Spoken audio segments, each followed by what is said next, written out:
JLPT M3 পাশ করার আসল রহস্যটা কি? চলুন আজ সেটাই খুঁজে বের করা যাক। অনেকের কাছেই এই এন্ট্রি পরীক্ষাটা যেন একটা দেয়ালের মতো, একটা বিরাট চ্যালেঞ্জ।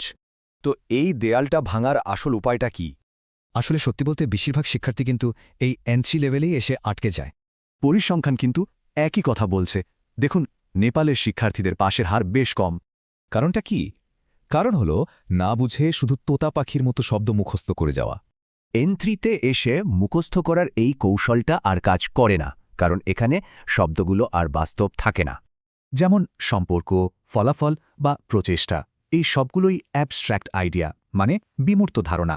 তাহলে সমাধানটা কি? সমাধান হল বুমেয়াকুরিকাই, মানে কনটেক্সট বা প্রসঙ্গ বুঝে অর্থ বের করা।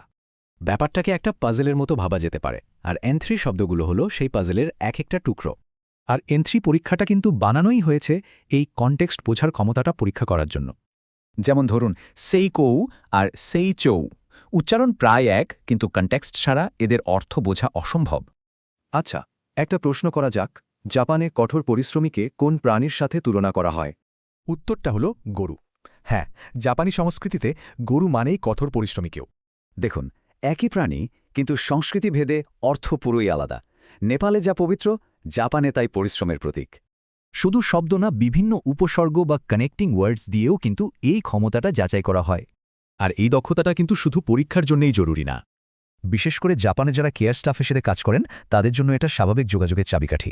বলা যেতে পারে জেএলপিটি পড়াটা অনেকটা একটা নতুন দেশের ম্যাপ পড়তে শেখার মতো। তাই শেষ প্রশ্নটা হল, লক্ষ্য কি শুধু পাজলের টুকরোগুলো জমানো, নাকি পুরো ছবিটা মেলানোর দক্ষতা অর্জন করা?